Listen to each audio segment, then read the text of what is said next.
Baik, assalamualaikum warahmatullahi wabarakatuh. Selamat sore, peserta semuanya. Selamat sore juga Profesor Toto. Alhamdulillah, mungkin di kesempatan kali ini kita bisa berkumpul lagi untuk melaksanakan kuliah dari KMMI Teknologi Produksi Vaksin Terkini Universitas Pajajaran. Terima kasih untuk seluruh peserta yang sudah meluangkan waktunya dan bisa hadir hari ini.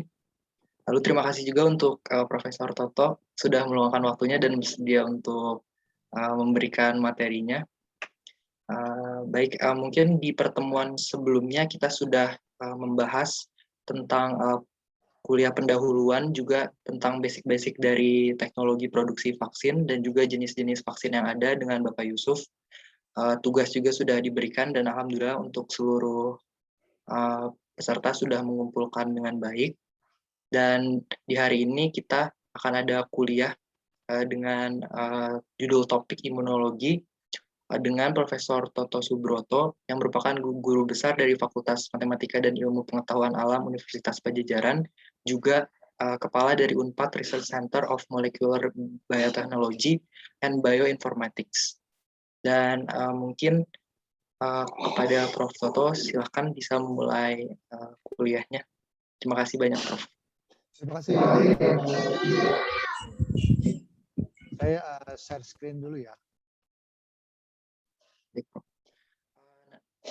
Untuk seluruh peserta juga saya informasikan nanti untuk sesi tanya jawabnya bisa sambil sekaligus diberikan materinya. Jadi ketika Prof. Toto sedang memberikan kuliah, jika ada pertanyaan bisa raise hand. Terima kasih. Baik, bisa dimulai, terima kasih.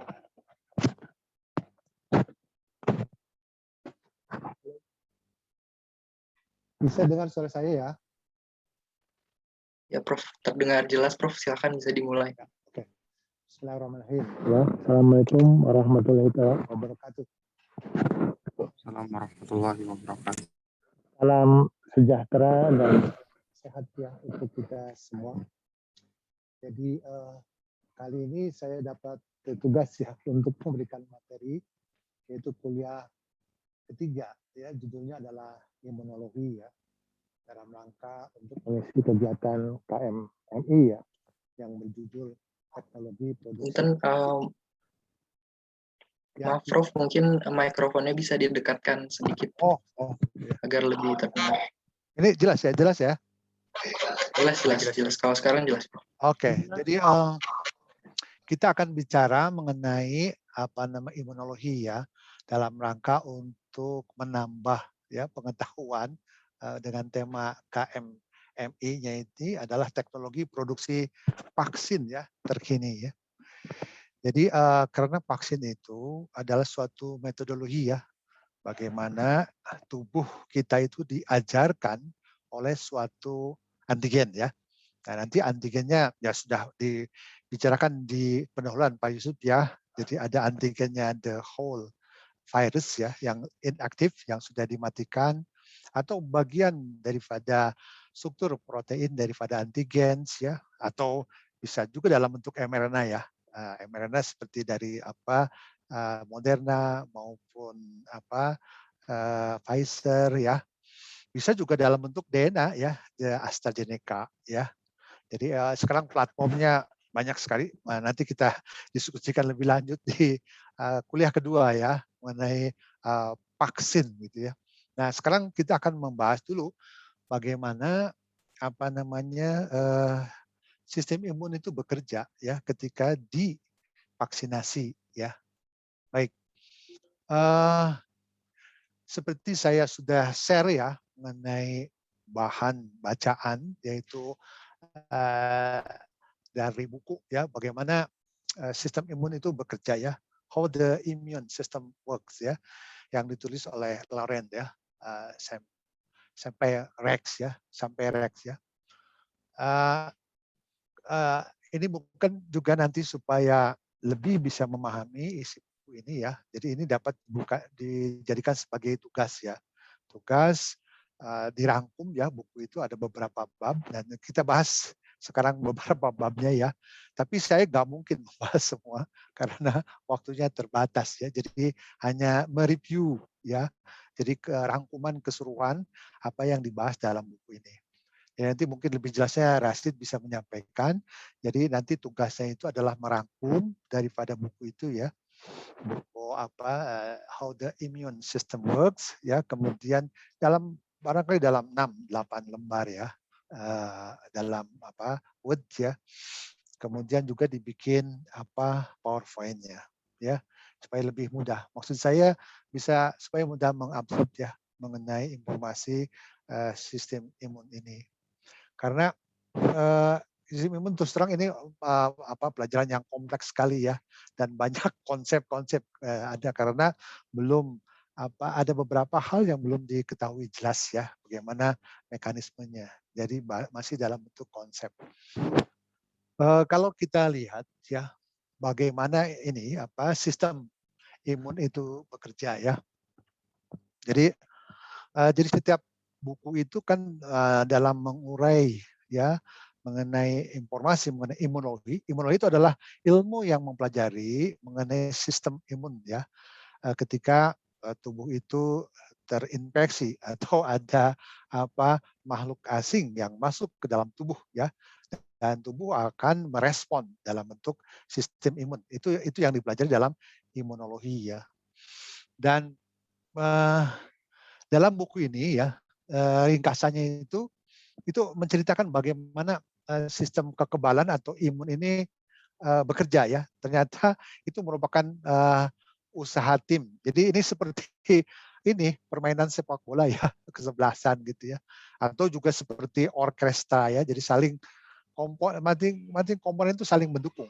Ya, jadi kalau kita lihat kesebelasan sepak bola kan nggak bisa melihat satu pemain. Jadi harus keseluruhan ya melihatnya itu ya. Baru itu akan jelas gitu ya. Nggak bisa satu-satu gitu kan. Karena itu adalah teamwork ya. Usaha tim yang melibatkan banyak pemain ya yang berbeda yang bekerja untuk mempertahankan yang kuat ya sistem imun ini. Sebentar. Maaf. Ini saya dulu, minimize dulu ya sebentar. Ya, bekerja untuk memberikan pertahanan yang kuat ya melawan ya maksudnya infeksi ya. Jadi kita sebut aja lah infeksi itu kan penjajah ya. Seperti sekarang kita dalam suasana pandemik ini yaitu terinfeksi SARS-CoV-2 ya. Dia sebetulnya hijack ya dia merampok gitu ya sistem imun sistem tubuh kita karena dia hanya membawa informasi genetik saja seperti SARS-CoV itu kan hanya bentuk mRNA. Dan kemudian virus itu nggak punya mesin untuk replikasinya dan dia replikasinya menggunakan mesin ya mesin dari hostnya itu tubuh kita itu ya bagaimana si mRNA yang dia bawa itu diterjemahkan jadi dia merampok ya menjajah dari sistem mesin biosintesis daripada protein ya di dalam tubuh kita. Nah kemudian kalau kita berfokus satu pemain itu nggak bisa ya. Jadi membuat sulit untuk memahami permainan keseluruhan sepak bola ini ya. Jadi di sini kita melihat dari tribun ya. Jadi kalau kita menonton kan dari tribun ya. Jadi akan kelihatan bagaimana masing-masing pemain itu saling bekerja sama. Nah ini persis sama seperti sistem imun dalam tubuh kita ya. Jadi akan mendapatkan gambaran sudut yang lebar ya tentang apa itu sistem imun bekerja ya. Nah ini mungkin saya akan bahas lebih agak detail kali ini ya. Kalau yang lainnya hanya sekilas untuk menjelaskan saja ya yang ada dalam bab di buku Lauren ini ya. Nah apa itu sistem imun tubuh ya? Jadi sistem imun itu ada yang bawaan yang disebut dengan innate.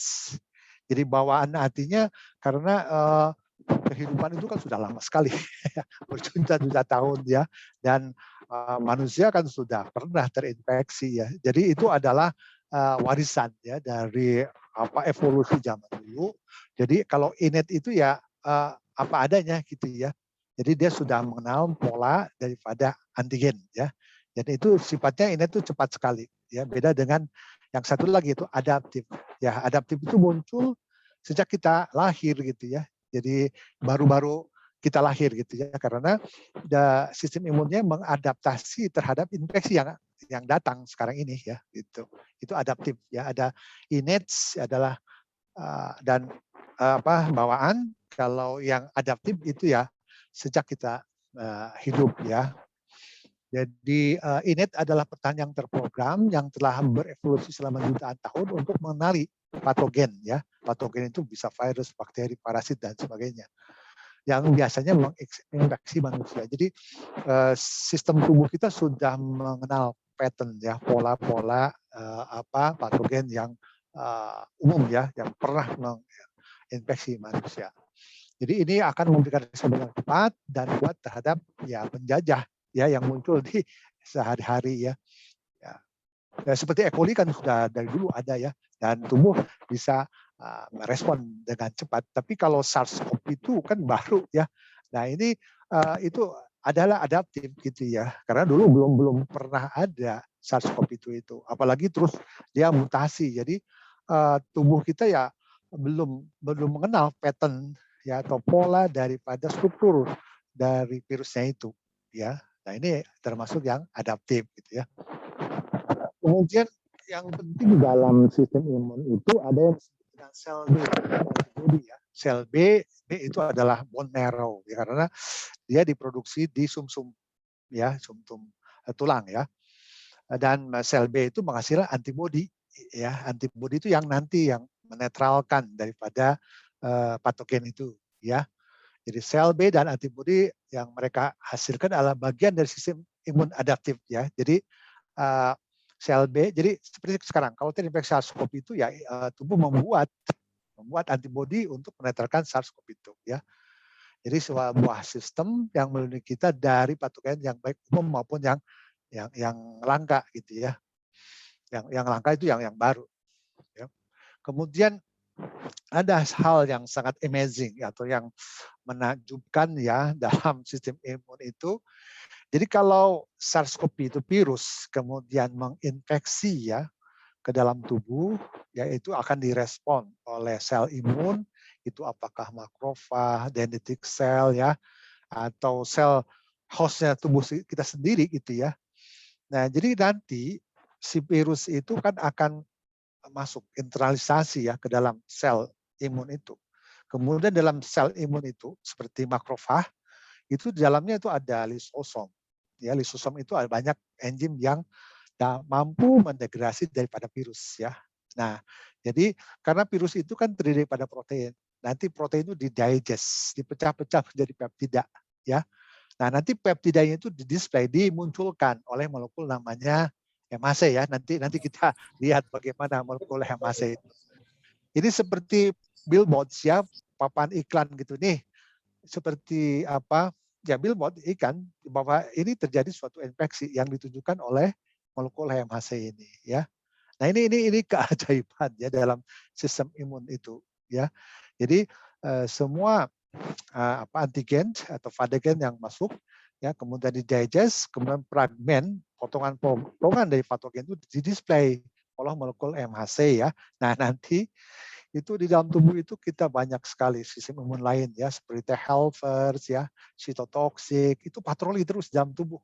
Nah dia melihat adanya suatu molekul asing ya non self ya, yang molekul asing yang di display yang ada di billboards yang MHC, kemudian nanti direspon gitu ya oleh T helper. T helper itu sel pembantu ya.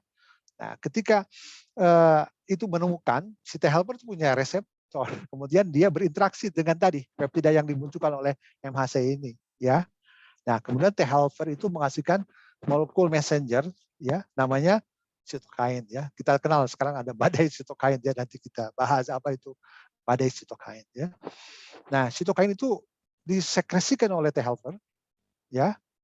Nah, kemudian nanti si sitokain itu akan menginduksi sistem imun lain ya. Apakah sitotoxic cell atau itu makrofag atau B cell-nya sendiri atau dirinya sendiri T helper yang menghasilkan sitokin itu terinduksi oleh sitokin sendiri ya. Jadi kayak jeruk makan jeruk gitu ya.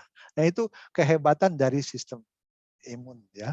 Jadi sel T itu ada T helper, sitotoksik ya. Kemudian ada ya T helper regulasi ada ya, macam-macam. Jadi senjata dari sistem imun adaptif ini ya, kemudian hanya mengenali penyerbu yang dipresentasikan dengan benar. Ya, jadi sel T itu akan teraktivasi kalau si antigennya itu dipresentasikan tadi, di display oleh molekul MHC, ya, oleh penyaji antigen, namanya major histocompatibility complex ya. Ini molekul, ini penting sekali ya molekul MHC itu, terutama kalau orang ada kelainan ginjal atau hati atau organ lain ya, karena ada kerusakan, untuk diganti atau transplantasi, maka itu harus sesuai ya molekul MHC-nya itu antara resipien dengan donor ya. Kalau tidak, ya itu akan dianggap sebagai molekul asing. Jadi nanti ginjal hasil transaksi itu akan dihancurkan oleh antibodi ya, karena dia dianggap sebagai molekul asing karena si antigennya itu display oleh MHC ya, karena ini adalah molekul asing. Ini punya peranan penting ya MHC ini.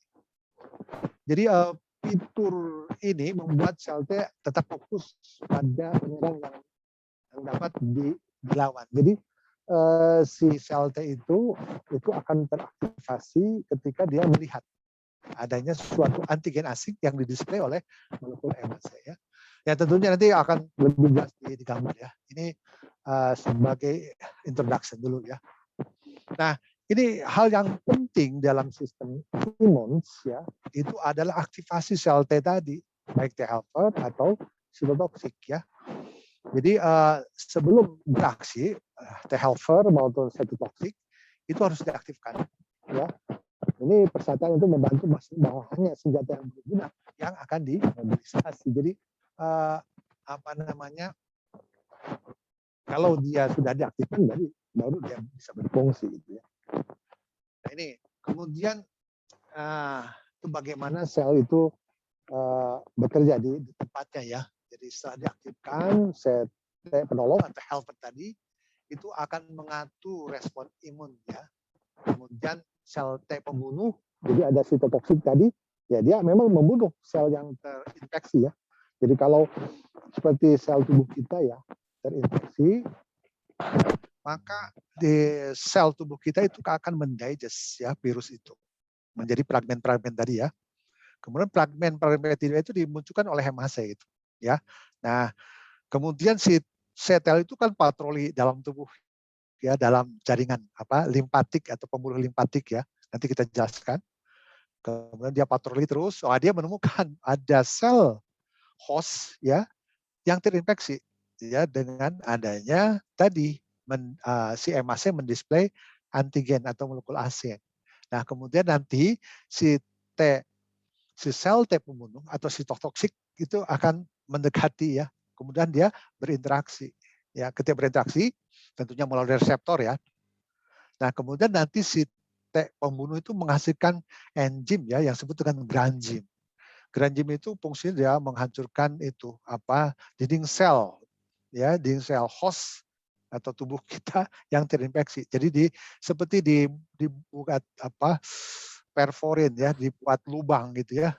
Nah, kalau sel ada lubang ya berarti lisis ya.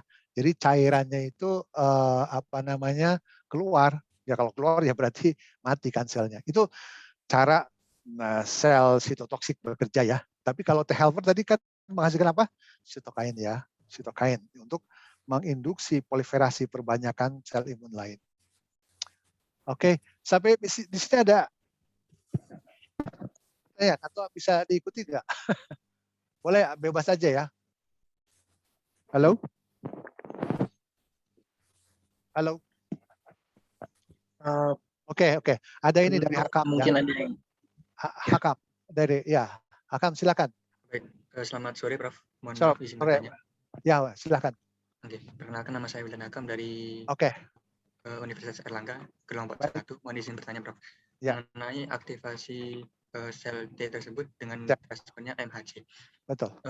Pada beberapa kasus seperti proses terinfeksinya tubuh akibat tuberkulosis itu di dalam paru-paru kalau nggak salah makrofagnya masih belum terlalu matang atau masih immature, Prof. Nah, itu Betul. apakah ada peranan dari MHC ini, Prof? Apakah memang tidak terproduksi MHC ini sehingga sel T helper atau sel T killer itu tidak merespon tubuh? Bagus ya pertanyaannya ya. Jadi kenapa tuberkulosis itu ya tidak bisa dihilangkan karena dia apa namanya mengumpat gitu ya di makrofag gitu ya. Jadi dia terlepas dari tadi lisosom tadi ya. Jadi lisosom itu fungsinya kan dia mendigest daripada si patogen ini. Nah, karena dia ya memang ya ada kelebihan dari ya tuberkulosis itu dia lolos dari pagosom tadi. Kan di makrofag itu ada pagosom ya. Ya, harusnya pagosom itu aktif gitu ya, mendigest daripada tuberkulosis. Nah, nanti potongan-potongan dari tuberkulosis di-display oleh MHC. Ini dia tidak berhasil gitu ya dimunculkan sehingga seolah tidak ada antigen yang masuk gitu. Jadi ya sistem imun tidak bekerja gitu ya. Ya memang betul ya itu adalah kelebihan daripada tuberkulosis ya. Oleh karena itu ada yang sebut ya penyakit TBC itu adalah laten gitu ya. Jadi kadang-kadang gejalanya nggak nampak gitu ya. Kadang-kadang muncul gitu ya. Nah muncul karena dia aktif gitu. Dan dia mengumpat di makrofag ya betul. Jadi dia terlepas dari tadi pagosom. Ya seperti HIV juga sama ya.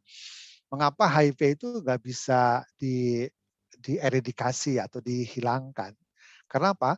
Karena si virus HIV itu yang menyebabkan AIDS ya, dia itu merusak T helper tadi yang kita bicarakan ya. T helper itu kan penting dia untuk memproduksi cytokine. Nah, kalau tidak ada cytokine ya. Mohon maaf, Prof.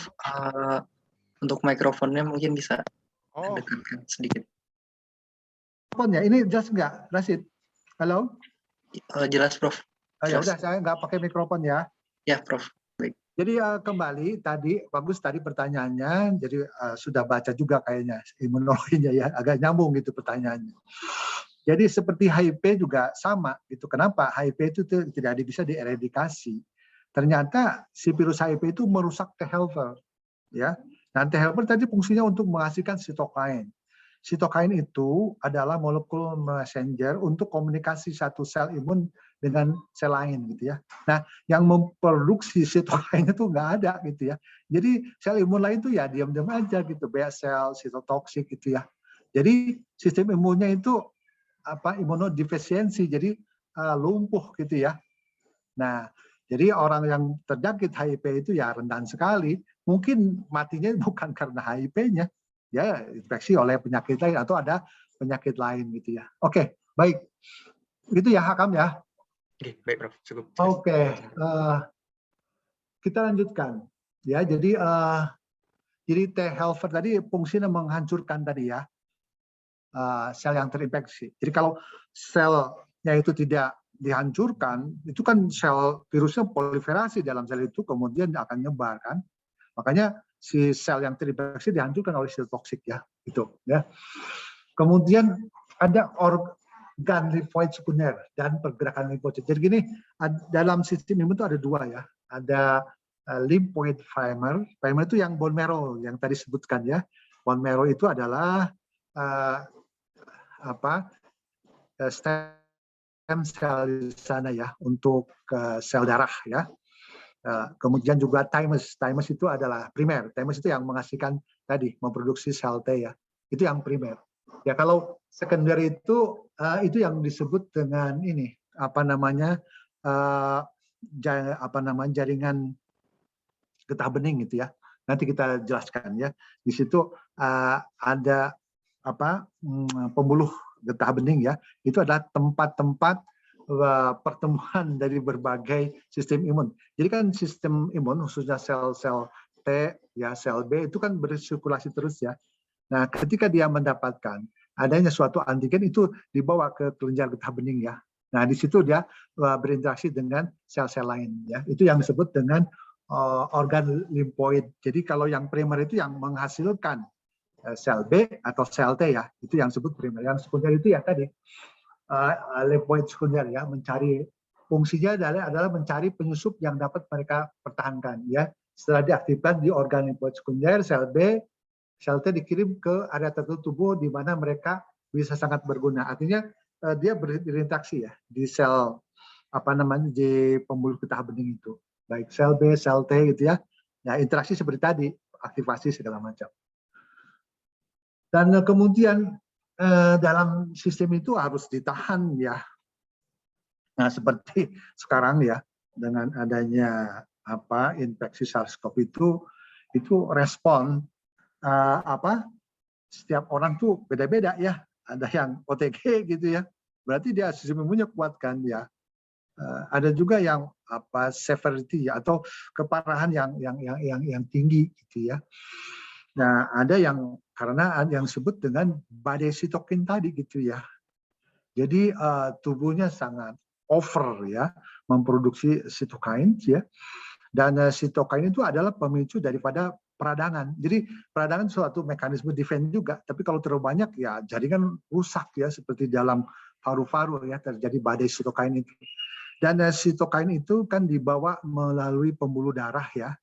Nah, kalau sekarang adanya sitokin itu membuat si pembuluh darah itu menjadi permeable gitu ya, karena fungsinya supaya sel-sel imun itu bisa masuk ke dalam jaringan yang terinfeksi dari pembuluh darah itu. Nah, kalau sekarang terlalu banyak sitokin yang lewat pembuluh darah, akibatnya jebol pembuluh darahnya itu, bisa menyebabkan peradangan gitu ya, dengan badai sitokin segala. Dan kemudian juga bleeding, bisa pendarahan dan sebagainya macam ya, badai sitokin ini. Nah ini sebetulnya harus dikendalikan ya agar tidak menjadi terlalu bersemangat ya. Ya selain itu setelah si patogen itu dibunuh atau dikalahkan ya, si beban harus diriset ya untuk mempersiapkan serangan di kemudian hari ya. Jadi sistem imun ini mengenal adanya suatu restriksi ya, pembatasan daripada sistem imun ya supaya terkendali. Nah, yang paling menarik ya dari sistem imun itu adalah toleransi diri. Maksudnya dia tidak merespon terhadap tubuhnya sendiri ya, molekul tubuhnya sendiri. Ada yang seleb dan non seleb ya. Jadi yang seleb itu tidak direspon oleh sistem imun. Ya kan bahaya kalau si tubuhnya itu dianggap sebagai molekul asing. Tapi nyatanya ada juga, nanti kita bahas ya.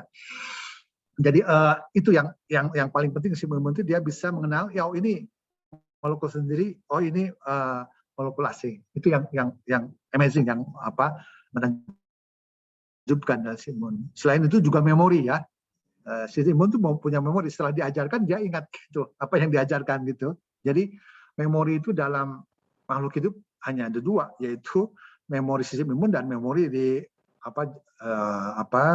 otak ya, atau saraf pusat memori. Jadi sistem imun itu kekebalan punya memori ya. Jadi sel T harus diuji untuk memastikan mereka fokus pada antigen yang disajikan dengan tepat tadi ya. Jadi sel T itu yang didisplay oleh HMAC. Dan limfosit B ya, bone marrow dari sel B dan T harus di screening ya untuk menghilangkan mereka yang mungkin menyerang tubuh kita sendiri. Jadi kalau dia mendisplay suatu molekul dirinya sendiri, dia harus dimatikan gitu ya. Itu namanya screening. Ya kalau tidak kan bahaya ya. Jadi itu yang menyebabkan autoimmune disease ya. Jadi si tubuhnya mengaktifkan antibodi, kemudian si antibodinya merusak tubuh ya, seperti di kasus diabetes ya.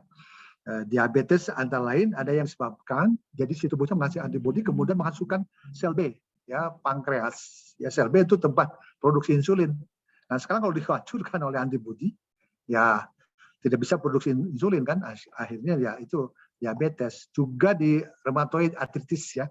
Jadi kalau di pergelangan persendian itu kan ada cartilage, bantalan daripada tulang ya, ketika pergerakan di persendian itu. Nah, si cartilage itu dirusak oleh antibodi gitu ya. Sehingga ya kering kan, menjadi terjadi friksi, kemudian inflamasi dan ya bengkak gitu ya. Itu antara itu autoimun disease juga, ada lupus segala macam ya. Jadi ini salah arah gitu ya si antibodinya. Nah, kemudian seperti tadi ya sistem imunologi mempunyai memori tadi ya. Ini yang kita tadi sebutkan ya.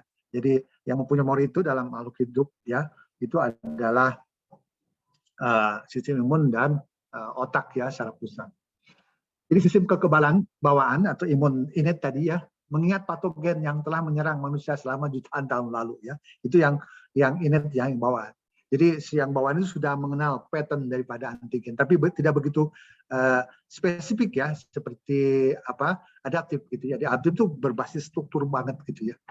Jadi sebaliknya sel B dan T mengingatkan patogen yang kita temui selama hidup kita. Nah ini kalau sel B dan sel T itu yang adaptif. Jadi dia mengingat itu ya patogen yang kita temui selama hidup kita gitu ya. Jadi deposit memori B dan T merespon lebih cepat dan efektif terhadap serangan berikutnya oleh penyerbu yang sama. Jadi itu karena dia punya memori, jadi sudah dipersiapkan gitu ketika ya sama seperti vaksin ya. Kalau vaksin itu ya diajarkan tubuhnya ya, jadi ada juga yang vaksin secara natural ya, kalau terinfeksi juga sama kan dengan vaksinasi ya. Nah, tapi kalau yang vaksin kan sudah dilemahkan. Kalau yang benar-benar terinfeksi ya kita khawatir gitu ya, karena dia tidak diproses si antigennya. Kalau yang vaksin kan ya sudah inaktif ya, si virusnya seperti Sinovac gitu ya. Jadi virusnya itu kan sudah inaktif, jadi tidak mungkin dia tumbuh gitu ya di dalam tubuh kita karena sudah, jadi hanya cangkangnya aja gitu ya, itu antigennya saja gitu. Nah kemudian ini yang lain ya, jadi ini sistem kekebalan usus ya, usus manusia adalah ini rumah usus itu ya, triliunan bakteri, virus, jamur dan parasit ya. Jadi kebayang ya kalau tubuh kita tidak punya sistem imun, kita mungkin pernah tahu ya bagaimana kalau kita membuat kultur ya bakteri ya, itu kan cepat sekali pertumbuhannya, dalam satu malam itu bisa ribuan atau puluhan ribu ya perkembangbiakannya itu. Nah bayangan di dalam usus kita itu banyak sekali kan bakteri, virus, jamur. Nah ini kalau tidak diregulasi itu kan akan menghancurkan organ tubuh kita ya, karena ada sistem kekebalan ya yang menangani penghuni usus tadi yang berpotensi bahaya ini, yang sering menyerang jaringan sekitar usus ya. Ini topik yang hangat dalam sistem imunologi ya, mengenai bakteri-bakteri yang ada atau patogen yang ada di usus. Ini gambaran materi yang dibahas dalam buku tadi ya, Lauren itu. Ya silakan kalian bisa membaca kemudian meringkas ya apa sih konten daripada buku itu ya. Oke. Nah, seperti tadi sudah disebutkan, di sistem imun itu bisa salah ya, atau yang disebut dengan autoimmune disease ya. Jadi sistem imun biasanya melakukan pekerjaan yang baik gitu ya untuk melindungi, namun terkadang kesalahan dibuat ya. Ya contoh ya, tetap seperti ini, alergi ya, autoimun ya, autoimunitas ya.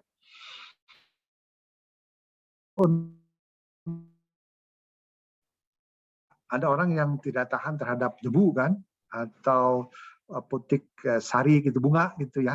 Nah untuk orang tertentu ini bisa menyebabkan alergi, tapi untuk orang lain tidak. Jadi ini terkait dengan genetik juga setiap orang ya. Kemudian seperti tadi sudah disebutkan ada autoimmune disease ya. Jadi antibodinya ya salah sasaran gitu ya, karena dia merusak ke bagian tubuhnya ya. Itu seperti contoh alergi ya.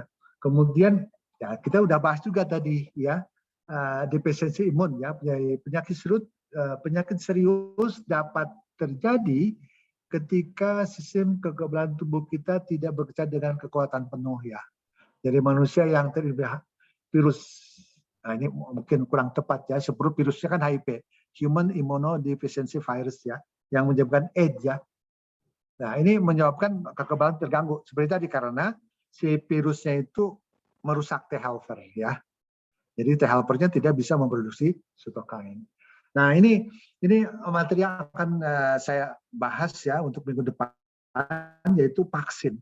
Ya, vaksin dengan aman meniru serangan mikroba, ya, sehingga sistem kekebalan tubuh kita akan prima dan siap menghadapi tantangan di masa depan oleh patogen yang sama, ya, vaksin. Jadi tubuh kita ya diajarkan ini loh bentuk struktur daripada antigen, ya. Kemudian nanti sistem imun tubuh kita merespon, ya. Kemudian dia membuat memori. Nah, ketika ya seperti Sinovac, ya, kita divaksin Sinovac, ya sudah diajarkan nih bentuk struktur daripada virus, ya, SARS-CoV-2, ya. Nah, tubuh sudah diajarkan kemudian merespon, dia punya memori, ya, sel B, sel T gitu, ya. Dan ketika ada infeksi yang benaran, ya tubuh sudah siap gitu, ya. Ya seharusnya seperti itu. Ya, namun kan setiap orang genetik berbeda-beda, ya. Ya responnya macam-macam. Ya ada yang memang responsif, kuat sistem imunnya, ya, ketika sudah divaksin tahan. Ada juga yang lemah. Itu sangat tergantung banyak faktor, ya. Selain genetik juga kondisi tubuh, komorbid atau kualitas makanan. Ya bayangin aja seperti antibodi kan protein. Protein terbuat dari asam amino. Asam amino kan ada yang esensial dalam tubuh kita, ya, non esensial. Nah, kalau non esensial nggak apa-apa, asal makan aja, karbohidrat bisa, ya. Asam amino non esensial bisa dibuat dari karbohidrat. Tapi yang esensial itu harus dari makanan gitu. Jadi artinya prekursor, bahan baku untuk membuat antibodi itu harus ada dalam tubuh. Nah, bayangin sekarang ketika mensintesis umpamanya imunoglobulin, ya, IgG umpamanya, ya, untuk penetral daripada virus, ya, itu kan protein yang besar. Nah, ketika disintesis protein itu nggak ada gitu asam amino esensial, kan nggak jadi juga IgG. Jadi banyak faktor yang mempengaruhi sistem imun tubuh, ya, selain genetik juga faktor tadi kondisi daripada kesehatannya, apakah dia komorbid atau tidak, atau kualitas daripada makanan gitu, ya. Dan penting lagi metabolisme dalam tubuh itu kan dikatalis oleh enzim. Dan enzim untuk bekerja itu perlu kofaktor, ya, dalam bentuk trace elemen, ya, seperti zinc, selenium, ya, atau juga kofaktor dalam vitamin-vitamin, ya, vitamin B, vitamin. Nah, jadi kalau tidak lengkap, ya, komponen-komponen itu, ya, enzim juga tidak bekerja secara optimum. Nah, enzim itu yang melakukan tadi baik proses anabolisme maupun katabolisme, ya. Itu gambaran, ya. Dan minggu depan kita bahas mengenai vaksin, ya. Terutama kita akan menyoroti bagaimana teknik-teknik atau platform, ya, pembuatan vaksin yang baru, ya, seperti apa yang dilakukan oleh Moderna, Pfizer, AstraZeneca, ya. Karena terus terang ini adalah spektakuler, ya, dari penemuan vaksin ini yang belum pernah ada sebelumnya. Efikasi daripada atau kemujaraban dari vaksin itu sampai 95%, ya, 95% efikasinya yang ditunjukkan oleh Pfizer atau Moderna, hampir mirip, ya. Nah, ini ya tantangan yang baik untuk kita mempelajari bagaimana kok bisa sampai spektakuler gitu, ya, hasilnya sampai 95%. Nah, kemudian juga kanker dan kekebalan tubuh, ya. Jadi sistem kekebalan tubuh manusia tidak begitu baik dalam melindungi kita dari kanker. Mengapa? Memang ada konflik internal antara kebutuhan untuk meminimalkan kemungkinan senjatanya akan menyerbu tubuh kita sendiri dan kebutuhan untuk menghancurkan sel kanker. Jadi kanker, ya, secara umum, ya, itu kan terjadi proliferasi sel yang tidak terkendali karena regulator seperti protein 53-nya itu mengalami mutasi. Jadi harusnya kan ada regulasi kapan si sel itu mati, ya. Ada yang disebut dengan program dead cell apoptosis, ya. Kapan sel itu proliferasi. Nah, ini proliferasi terus gitu, ya. Karena terjadi mutasi di regulasinya. Nah, sementara ini, ya, sel imun itu kan menghasilkan antibodi. Kemudian sel yang dibuat kan sama juga gitu, ya. Dan tidak jauh berbeda antara sel cancer dengan sel yang normal gitu kan. Jadi kalau sekarang dibuat antibodinya ya tidak hanya sel cancer, sel tubuhnya sendiri juga hancur gitu ya. Itu ada apa namanya seperti tadi ya, ada konflik gitu ya internalnya antara kebutuhan untuk meminimalkan kemungkinannya menyerang tubuh dan kebutuhan untuk menghancurkan sel cancer gitu. Jadi kalau sel cancer dihancurkan oleh sel imun ya sel normal juga bisa kemungkinannya hancur. Itu yang disorot ya di dalam apa sistem imun kaitan dengan cancer. Kemudian imunoterapi ya, jadi meskipun sistem imun tuh berevolusi terus ya untuk mencegah terjadi infeksi pada tubuh, namun beberapa ya dokter gitu ya itu menggunakan atau meminjam beberapa senjata yaitu antibodi dalam sistem imun untuk mengobati penyakit ya seperti di breast cancer ya itu kan ya halo itu kan halo di dalam kanker payudara itu kan ada reseptor ya yang disebut dengan EGFR, epidermal growth factor ya, reseptor. Dan ternyata EGFR ya, sel cancer dan normal itu beda jauh gitu ya. Jadi kalau yang sel cancer itu lebih banyak, lebih dari 30% ya, reseptor yang ada di permukaan selnya untuk yang cancer. Lagi itu, agak apa namanya itu? Halo, Rashid.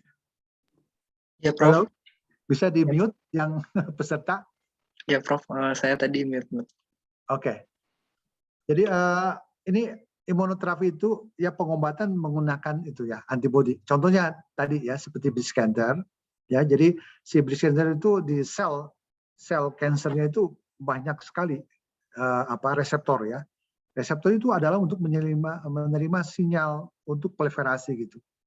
Nah, salah satu cara yaitu diblok reseptor itu dengan antibodi gitu. Supaya tidak menerima sinyal dari epidermal growth factor gitu ya. Jadi kalau diblok kan reseptornya tidak menerima reseptor. Itu salah satu. Ya sama juga seperti tadi yang rheumatoid arthritis ya yang terjadi pada persendian. Nah, itu ditambahkan juga pengobatannya dengan antibodi ya. Jadi antibodi yang menyebabkan perusakan kardiolin itu ya dihancurkan lagi oleh antibodi ya yang dibuat gitu ya. Itu contoh aja imunoterapi ya. Oke, sekira itu ya gambaran dari buku yang tadi kita jelaskan ya. Jadi kalau kita lihat ya secara keseluruhan dari sistem imun tubuh itu ada yang spesifik defense ya seperti tadi ya, yaitu yang adaptif ya. Ya adaptif itu ya sejak kita ada gitu ya terkait dengan sel B atau sel T ya. Dan yang spesifik ini ada dua, humoral itu yang larut tadi ya, antibodi ya, imunoglobulin G, M, kemudian A, D ya, E dan M tadi ya. Itu humoral yang larut atau sitokain. Sitokain juga sama termasuk dari komponen imun yang larut ya, sitokain atau interferon gamma. Jadi sitokain itu nama keseluruhan ya dari molekul messenger ya yang fungsinya adalah komunikasi untuk komunikasi satu sel imun satu dengan yang lain ya. Dan kemudian imunitas yang dimediasi oleh sel ya tadi ada sel T helper, sel toksik, kemudian sel B ya. Jadi ada dua sistem ya, humoral dan cell mediated immunity ya. Dan kalau yang non spesifik itu yang innate tadi ya, yang bawaan, yang sudah diwariskan dari orang tua ya, di mana bawaan itu ya sudah mengenal ya pattern-nya aja ya dari struktur antigen yang pernah menyerangnya. Oke, ini ya rangkumannya ya. Nah, kemudian ya kita akan bahas ya mengenai ringkasan sistem imun ya. Jadi seperti tadi dikatakan bahwa sistem kekebalan adalah usaha tim ya yang melibatkan banyak pemain yang berbeda bekerja sama untuk memberikan pertahanan yang kuat melawan tadi ya penjajah tadi. yaitu berfokus pada satu pemain pada suatu waktu, membuat sulit untuk memahami permainan. Jadi nggak bisa kita melihat satu permainan harus keseruan ya. Nah, di sini kita melihat aksi dari tribun tadi ya, untuk mendapat gambaran sudut lebar tentang apa itu sistem imun. Jadi dalam konteks imunologi, sistem imun itu adalah mekanisme kolektif tadi ya, melawan ya bibit penyakit ya. Jadi apakah beda nggak penyakit dengan infeksi? Saya ingin tanya, ada yang menjawab nggak? Apa bedanya antara infeksi dengan penyakit? Halo? Halo? Halo? Saya supaya ada ini komunikatif ya. Ada yang bisa jawab apa bedanya infeksi ya dan penyakit? Silakan, ada Wildan nih dari UNER ya. Oh, baik, Prof. Ya. Apa bedanya nih? Penyakit atau disease ya dengan infection. Baik, Prof. Perkenalkan, saya Wildan Akam dari Universitas Erlangga, kampus 1. Mohon izin menjawab, Prof. Ya. Menurut saya, perbedaan dari keduanya adalah bahwasanya infeksi itu adalah hal pertama yang akan kita alami dari tubuh kita. Misalkan sebuah patogen itu bisa masuk dalam tubuh kita, itulah yang disebut infeksi. Sedangkan penyakit itu adalah, atau disease itu adalah dampaknya, Prof. Dampaknya dari suatu infeksi tersebut. Bagus. Jadi artinya sistem imunnya itu tidak bisa lagi melawan ya invasi ya daripada patogen itu, sehingga menyebabkan penyakit kan ya. Ya seperti sekarang adanya apa namanya kerusakan ya daripada jaringan ya, atau terjadi inflamasi ya di dalam alveoli umpamanya ya. Jadi kan itu terjadi aliran cairan daripada pembuluh darah sehingga si alveoli itu terendam. Jadi alveoli itu kan tempat terjadi difusi oksigen ya. Oksigen yang ditangkap oleh hemoglobin gitu ya. Nah ini penyakit gitu ya. Jadi sistem imunnya tidak bisa lagi lemah itu melawan dari invasi patogen ini sehingga menyebabkan penyakit. Ya tadi pneumonia ya, pneumonia itu penyakitnya kan gitu. Itu betul ya. Jadi ini adalah mekanisme kolektif ya untuk melawan bibit penyakit ya. Jadi bukan penyakit ya, mungkin aja tidak timbul penyakitnya itu ya. Kalau penyakit itu ya artinya sistem imunnya sudah lemah gitu, tidak bisa mengatasi invasi daripada patogen ya. Nah ini kita lihat sekarang sistem imun ya. Jadi dari mana sistem imun itu muncul? Yaitu dari stem cell ya, yang ada di bone marrow tadi ya, sum tulang. Jadi ketika di bone marrow itu ya, jadi satu ada sel sel induk atau sel stem cell itu membelah ya. Nah, pembelahan itu menjadi anak kan atau daughters ya. Dan one for me, one for you. Jadi gini maksudnya. Jadi satu itu kembali lagi menjadi stem cell, yang satunya lagi menjadi ini sel B atau sel T helper gitu ya. Ya, karena kan sel B, sel T helper itu ada waktunya. Dia bisa habis. Nah, nanti dia proliferasi lagi dari stem cell-nya ya, menjadi kembali lagi menjadi anaknya, daughternya menjadi B cell, yang satunya di stem cell. Jadi terus seperti itu ya. Ini di bone marrow ya. Jadi ini adalah sel-sel imun yang berperan dalam sistem imun ya. Ada B cell, ya bone marrow, ya fungsinya adalah memproduksi antibody ya. Kemudian ada sel T atau penolong ya, helper, yaitu dia memproduksi itu sitokain tadi. Nah, ada juga sel T, sel killer ya, fungsinya adalah membunuh tadi ya. Membunuh karena dia membuat lubang daripada sel yang terinfeksi. Nah, kemudian ada juga sel natural killers ya, jadi dia yang membunuh ya sel. Kemudian ada juga sel-sel ini yang terkait dengan ini sistem innate ya, ada sel dendritik, makrofag, neutrofil ya. Ini fungsinya dia fagosit ya, jadi memakan ya. Memakan seperti makrofag yang paling berperan makrofag ya.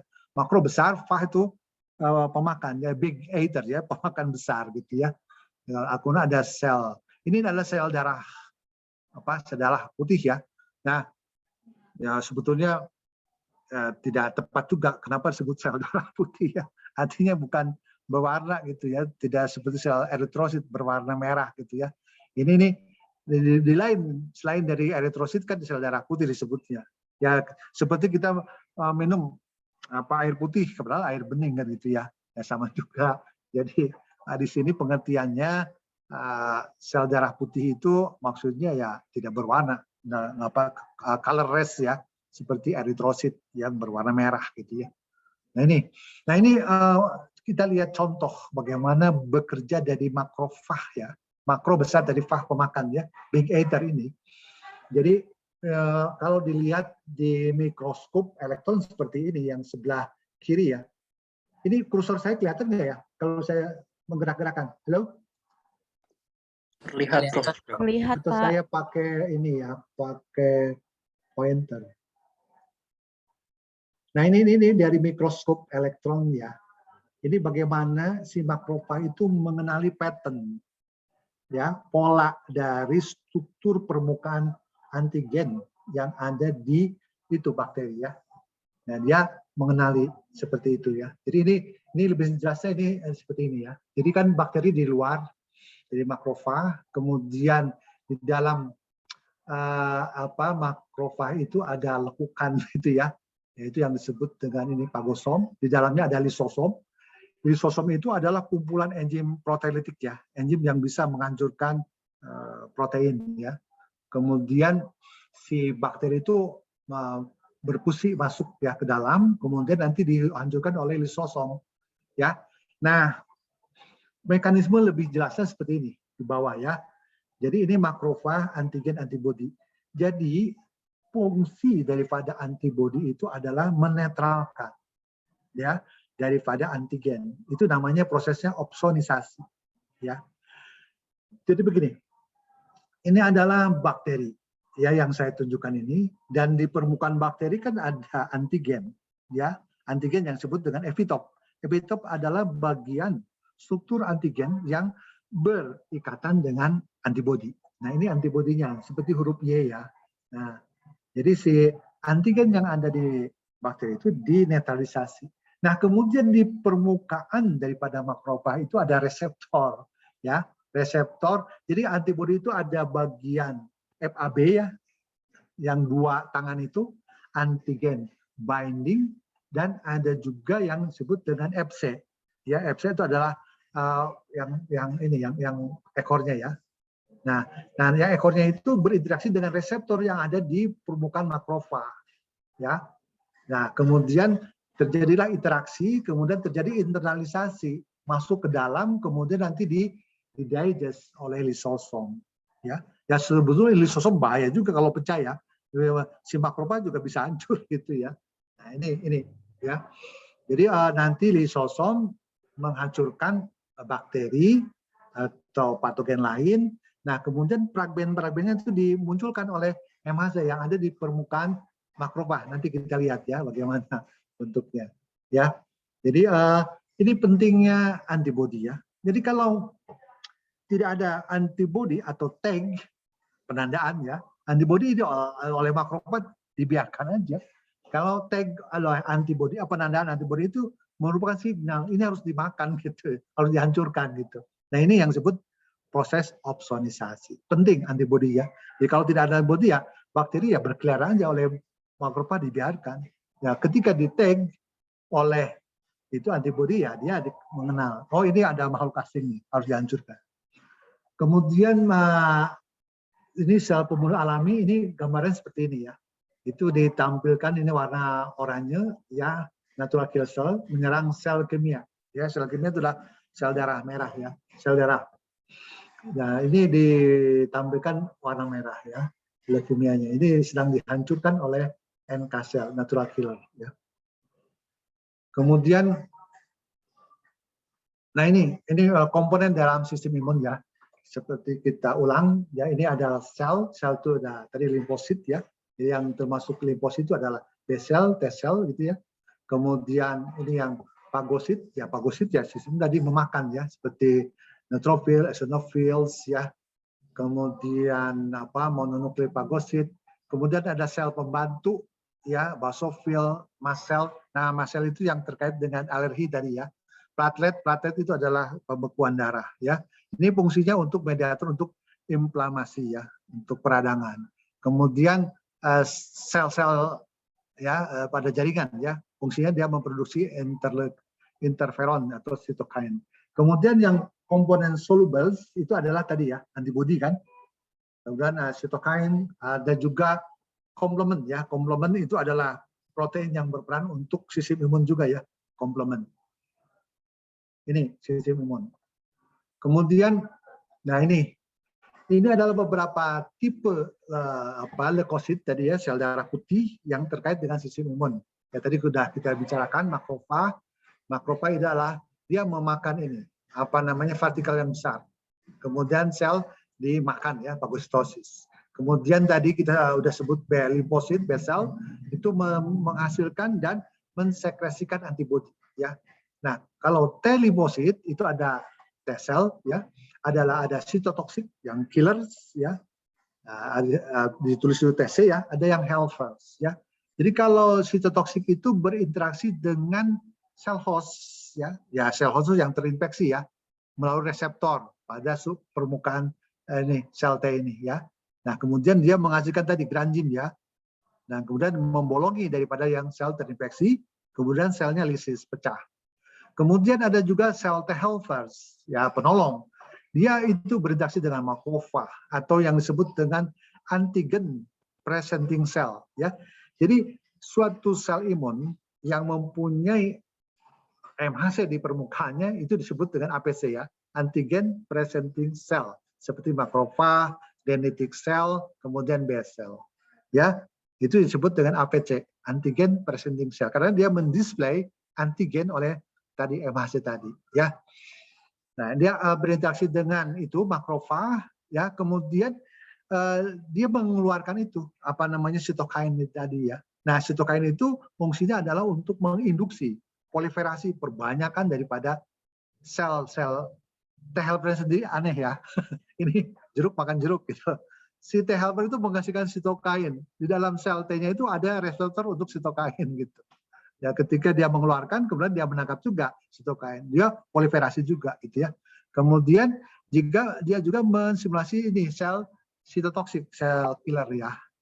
Ya, juga T helper tadi ya, juga B cell. Sehingga proliferasi. Nah ini, pada kasus tadi HIV, nah ini HIV-nya menghancurkan ini sel T. Ya, sel T berinteraksi secara tidak langsung dalam penghancuran sel yang terinfeksi dan patogen, tetapi perannya sangat penting untuk keseluruhan respon imun ya. Karena apa? Dia menginduksi oleh sitokain yang dihasilkannya untuk sel-sel imun lain. Jadi target utama infeksi HIV adalah sel T helper. Kerusakan sel semakin melumpuhkan ya seluruh sistem imun. Makanya disebut AID ya, acute immunodeficiency virus. Jadi sistem imunnya itu hancur ya. Halo? Bisa diikuti halo? Ada yang mau bertanya? Tidak ya? Halo? Lanjut? Dilanjutkan saja, Prof. Oke, ya. Jadi kembali lagi, jadi imunitas itu ada yang humoral tadi ya. Ya, terutama dihasilkan oleh limfosit B ya, menghasilkan antibodi larut, sitokain juga, kemudian tadi komplement ya. Dan dia akan mengikat antigen nanti ya. Kemudian imunitas seluler yaitu limfosit, T-sel pembunuh ya, mengenali dan menghancurkan sel yang menyerang secara langsung. Ya, peran lain dari sel itu membantu sel B tadi sel T ya. Nah, ini struktur ya daripada antibodi gitu ya. Jadi ini yang disebut dengan tadi Fc region, ini adalah yang menempel pada reseptor di permukaan makrofag ya. Nah, sedangkan yang ini adalah yang disebut dengan ada light chains ya, ada happy chain. Kenapa sebut happy? Karena memang besar molekulnya ya. Kalau light ya kecil gitu ya. Nah, ini adalah yang disebut dengan antigen binding region yang mengikat antigen. Sehingga ini strukturnya itu variables ya. Ini P di sini variables ya. Kalau C adalah konstan. Strukturnya hampir konstan ya strukturnya untuk seluruh antibodi. Ya, tapi di sini adalah variabel Kenapa? Variabel ya tergantung pada antigennya. Jadi antigennya beda ya. Ininya apa? Struktur daripada asam amino yang ada di sini juga berbeda, struktur proteinnya ya. Sehingga disebut dengan variabel ya. Nah, kemudian dalam sistem imun ada yang disebut dengan imunitas primer ya. Jadi terjadi pada kotak awal dengan antigen asing dan menghasilkan produksi antibodi. Yang pertama adalah IgM dulu ya. Nah, dan kemudian baru imunoglobulin ya. Nah, ini kembali yang tadi, ini gambarnya lebih jelas lagi, ini makrofag, big eater tadi ya. Ya, di permukaannya kan tadi ada reseptor untuk ini ya, Fc tadi ya. Fc ini. Nah, kemudian si antibodi itu kan menetralkan itu ya, si antigen yang disebut dengan epitope di sini ya. Epitope adalah bagian protein yang berinteraksi dengan antibodi ya. Nah, kemudian di sini adalah ada reseptor dari Fc tadi ya, region ini. Kemudian terjadi internalisasi dan fragmennya nanti dimunculkan oleh MHC ya pada makrofag ini. Nah, ini antibodi ya. Jadi protein yang dihasilkan oleh B cell ya. Kemudian si antibodi itu ya tadi men-tags ya, menandai daripada bakteri ini ya. Kemudian kalau ada tag itu ya oleh makrofag itu akan dimakan gitu ya. Ini gambarnya seperti ini. Kemudian ini. Nah, ini yang penting ya, yang saya perlu tekankan di sini. Mengapa sistem imun punya memori? Ini contohnya ya. Jadi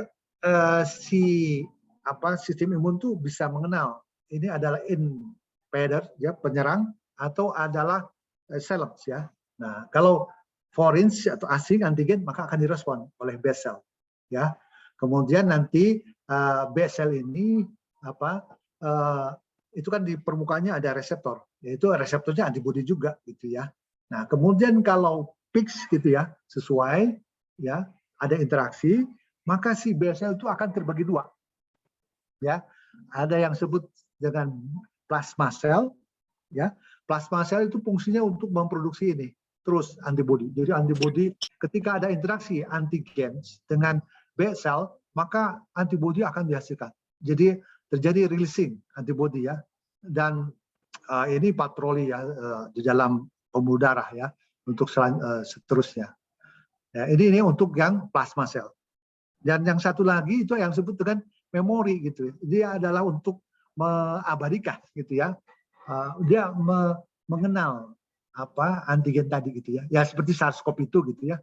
Nah, ini sudah mengenal SARS-CoV-2. Jadi ini tidak perlu lagi proses pengenalan. Jadi begitu ada infeksi langsung produksi antibodinya banyak gitu ya. Ini yang disebut dengan memori B cell ya, dia dilestarikan si memori ini. Jadi ketika kalau ada infeksi lagi ya, maka si B cell itu akan responsif untuk pembuatan antibodi ya. Nah, ini sama kalau proses vaksinasi ya, maka si B cell-nya punya memori vaksinasi oleh SARS-CoV Sinovac gitu ya. Nah, ketika terjadi infeksi lagi ya oleh SARS-CoV itu ya, itu responnya akan lebih cepat pembentukan antibodi. Ini nih yang penting ya di dalam sistem imun. Ini waktunya antara 10 sampai 17 hari ya untuk pembentukan tadi antibodi ini. Nanti kalau sudah punya memori itu lebih cepat lagi ya prosesnya. Nah, jadi ini nih gambaran bagaimana sistem imun ya. Jadi ya, jika ada antigen yang sama ditemukan lagi, memori imunologis menyebabkan respon imun sekunder tadi ya, menghasilkan peningkatan produksi, terutama yang produksi IgG ya, imunoglobulin G, yang spesifik ya, yang jauh lebih cepat dan lebih besar. Jadi kalau yang pertama kan IgM dulu ya, setelah itu 10 hari kemudian maka IgM-nya itu turun, kemudian meningkatkan antibodi lain yaitu IgG. Ini yang disebut dengan respon primer. Jadi yang munculnya IgM dulu ya, baru IgG ya. Nah, tadi sudah dibahas dari sistem itu mengenal ada toleransi diri ya, toleransi diri. Jadi kemampuan untuk membuat antibodi terhadap diri sendiri. Ya, jadi kalau dalam janin itu dia mendisplay adanya antigen sel punya sendiri, maka si sel imun itu akan mati ya. Jadi di dewasa itu dia akan ditemu lagi ya antibodi makhluk yang untuk dirinya sendiri. Ya, ini karakteristik dari sistem imun seperti itu. Nah, ini gambaran ya kalau kita lihat bagaimana proses ini infeksi gitu ya. Yang di bawah itu adalah hari di sini. Ini ceritanya ada dua antigen nih, antigen A dan AB ya. Jadi pertama kali terinfeksi oleh SARS-CoV-2 pokoknya ya. Nah, maka itu akan direspon ya, pembentukan ini respon primernya antibodinya. Nah, IgG-nya tidak begitu tinggi gitu ya. Dan bisa diukur dari titer antibodi atau jumlah antibodi yang dihasilkan dalam mikrogram per mililiter serum ya. Nah, tapi kalau ada secondary infection maka langsung ya si IgG-nya tinggi. Jadi makin banyak si antibodinya sehingga cepat dia menetralkan antigen ya yang menginfeksi. Nah, karena dia ada dua antigen ya, maka yang antigen B-nya baru muncul ya, dan IgG-nya rendah. Nah, sama juga nanti kalau terinfeksi oleh antigen B meningkat lagi ya. Ini gambaran bagaimana respon imun ya. Kemudian, nah ini kita bahas tadi memori ya. Jadi di dalam ini yang kita ceritakan adalah adaptif ya, karena sesuai mengadaptasi pada antigen yang menyerangnya ya. Jadi pertama post infection itu responnya kan lambat ya. Nah, karena lambat kemungkinan ya patogennya itu tubuh berkembang ya, menyebabkan ini disease tadi ya bisa ya. Kemudian menunjukkan gejala ya. Nah, tapi pada infeksi pertama itu akan dibuatkan memorinya seperti tadi ya. Jadi kalau ada second infection ini responnya cepat sekali ya. Kemudian patogen bisa dibunuh, tidak ada penyakit, tidak ada gejala. Ya, ini nih yang penting dalam sistem imun ini ya. Nah, ini contohnya seperti ini ya. Ini measles campak ya. Kemudian serangan campak dan memori daripada imunologi. Jadi pada serangan pertama campak ya, imunitas daripada adaptifnya tadi terlalu rendah gitu ya, sehingga respon imunnya itu tidak bisa menahan pertumbuhan virus tadi ya, menyebabkan ini muncul gejala gitu ya, ada gejala ya, simptom. Nah, kemudian ketika terjadi second attack ya atau serangan kedua, itu antibodi lebih cepat kan, kuat ya, lebih cepat pembentukan antibodinya. Jadi virusnya bisa langsung dinetralisasi ya sebelum itu gejala muncul gitu ya. Jadi ini berpacu gitu ya dengan antibodinya atau sistem imunnya. Kalau sistem imunnya cepat ya bisa dihilangkan. Ya seperti yang OTG ya, orang tanpa gejala ya sistem imunnya bagus gitu ya. Jadi si virusnya bisa dikendalikan oleh sistem imun sehingga tidak menyebabkan simptom gitu. Nah, namun ada orang yang memang sistem imunnya lemah, maka timbul simptom, kemudian ada gejala sakit segala macam.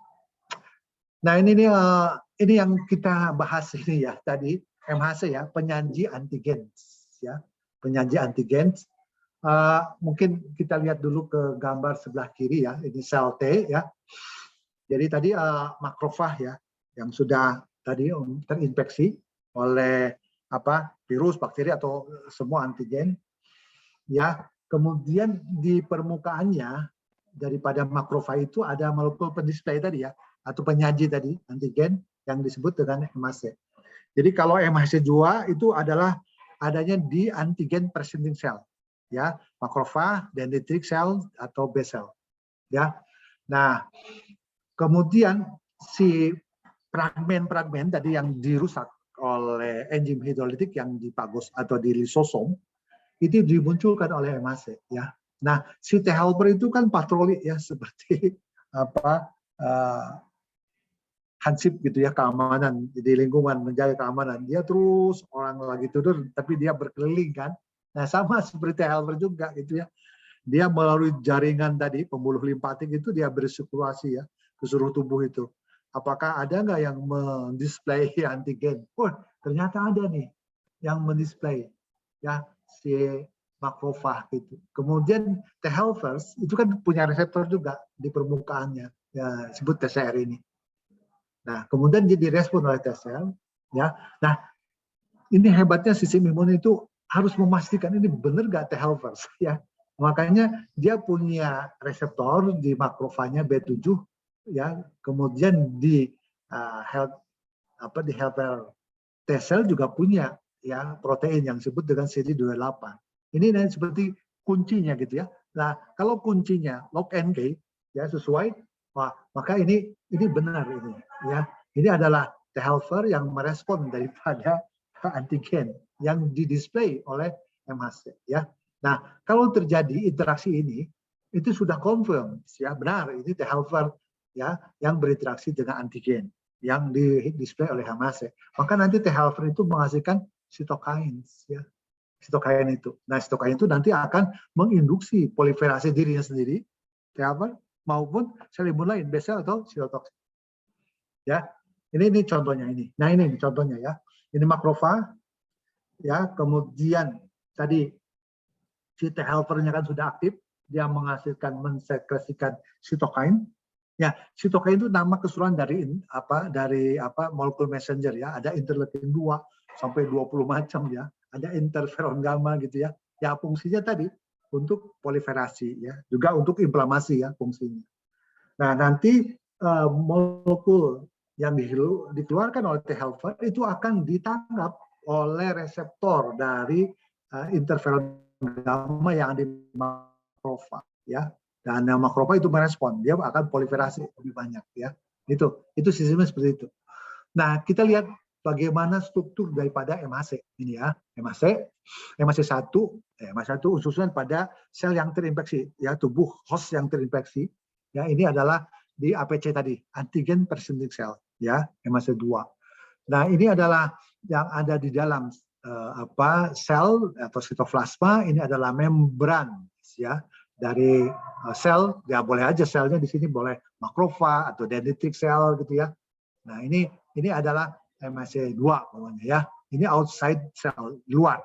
Ya, ini adalah beta mikroglobulin proteinnya ya. Nah, ini dia hanya satu happy chain-nya. Di sini ada 2 ya, happy chain-nya alfa dan beta kelas 2. Nah, gambarnya seperti ini, seperti roti ini ya. Ini MHC itu ya. Nah, ini adalah antigennya. Ini untuk ilustrasi mudahnya lah gitu ya. Jadi molekul MHC ini adalah antigen yang dari tadi patogen itu yang dihancurkan oleh enzim hidrolitik di lisosom tadi ya. Jadi kalau MHC1 itu pendek ya, asam amino yang berinteraksi dengan MHC paling juga 9. Kalau ini bisa MHC2 sampai 20 ya. Nah, nanti ini di display. Nah, kemudian nanti berinteraksi dengan ya sel imun lain ya, T helpers, sitotoksik ya, dan lainnya. Ini ada chatting apa ya? Sebentar. Apa ini?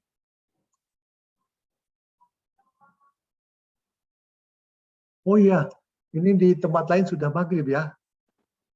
Gimana Rashid? Halo? Halo? Ya Prof, mungkin untuk peserta yang sudah waktunya maghrib boleh silakan sholat saja dulu. Oh gitu ya, Yang kita selain terus saja WIB. dulu. Jadi kita boleh sampai jam berapa di sini di Bandung? Mungkin sebelum jam 6 ya Prof ya. Oke ya. Oh, diskusinya kapan nih? Untuk tanya jawabnya ya Prof ya. Mungkin kita beri waktu sampai 17.30 saja ya Prof untuk pemberian materi kalau bisa. Oke ya. Oke, ini oke. Nah, ini kemudian nggak bisa pindah.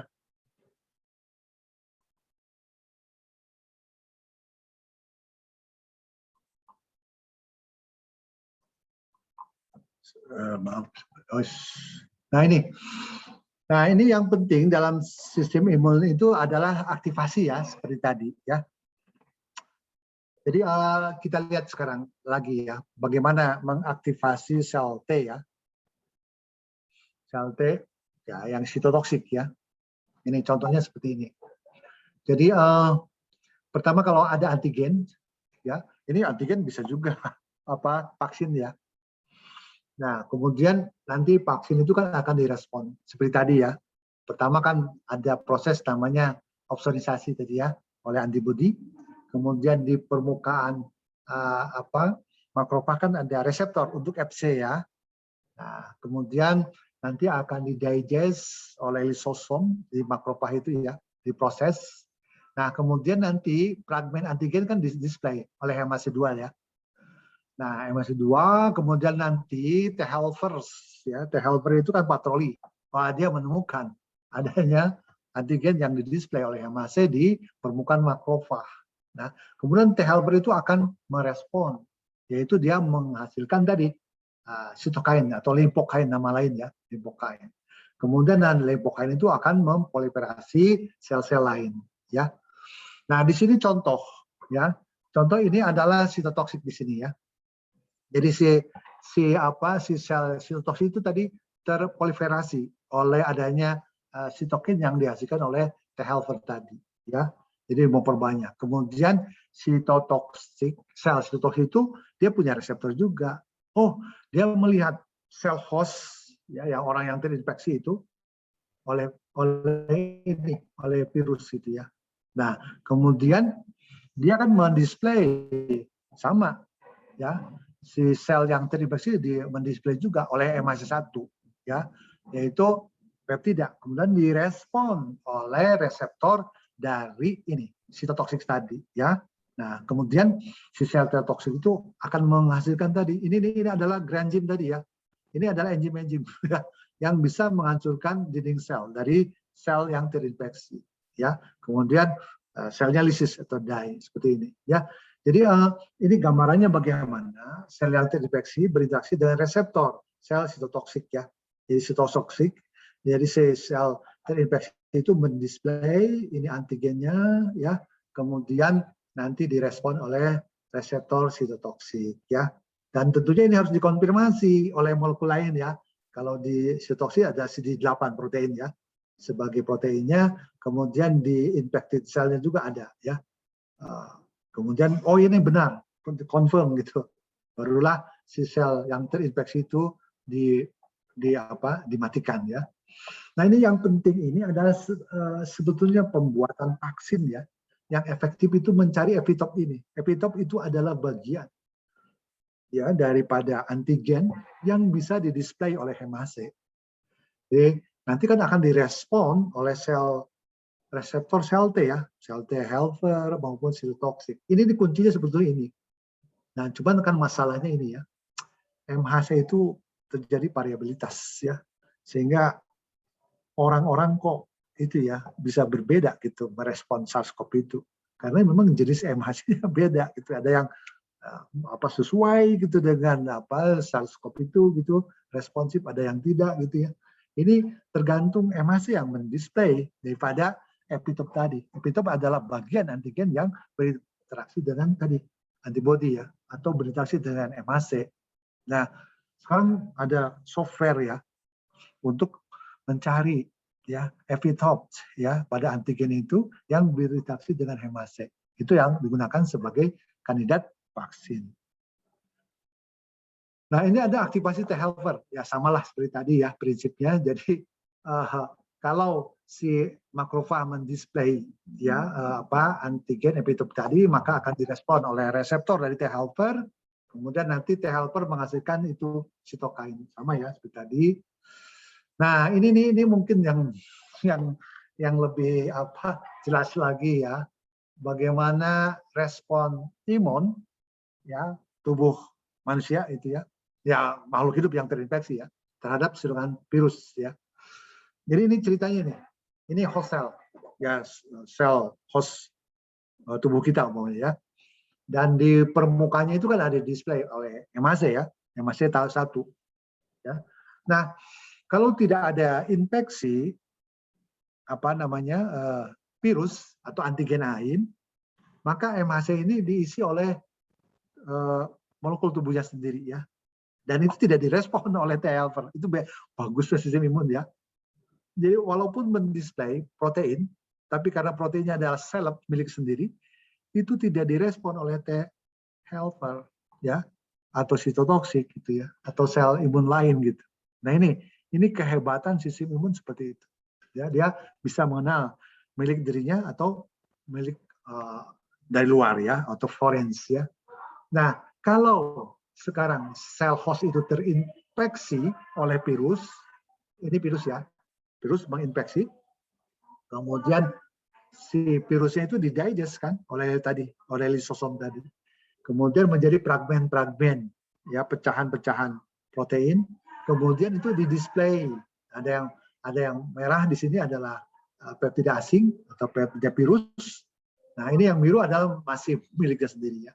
Nah, kemudian seperti tadi, sel T itu kan patroli ya. Ya, sel T itu bisa T helper, toksik gitu ya. Patroli, kemudian dia menemukan adanya hemat yang memunculkan itu antigen asing ya. Kemudian terjadilah interaksi sama seperti tadi ya. Nah, kemudian kalau interaksinya itu dengan T helper menghasilkan sitokain tadi kan. Nah, sitokain yang dihasilkan itu ditangkap juga oleh dirinya sendiri. Jadi T helper menghasilkan sitokain, juga T helper itu punya reseptor untuk sitokain ya. Jadi dia proliferasi terus ya, karena dia menerima sinyal dari T helper. Sama juga sitotoxic sel juga menerima sinyal sitokain, kemudian proliferasi terus banyak. Nah, kalau T sel kan fungsinya dia menghancurkan sel yang terinfeksi ya. Ya, kemudian si toxic T helper itu terikat pada ini sel yang terinfeksi ya, yang matang. Kemudian proliferasi ya, kemudian distimulasi oleh tadi interleukin ya, atau sitokain, nama umum keseluruhan sitokain ya. Dan karena dia sudah pernah berinteraksi dengan itu tadi, antigen tadi, maka dia punya memori seperti tadi ya. Jadi memori itu bisa terjadi di B cell, T helper maupun sitotoksik ya. Nah, kemudian bisa terjadi bahwa sel yang terinfeksi tubuh kita itu oleh virus, saking banyak virusnya ya di dalam, pecah gitu ya, lisis. Kemudian nanti dinetralkan oleh soluble antibody ya. Antibody yang dihasilkan oleh B cells ya. Jadi B cell itu menghasilkan antibody kemudian menetralkan virus ya. Nah, sel B itu tadi itu yang disebut dengan menghasilkan tadi ya, antibody. Nah, kemudian terjadilah proses opsonisasi.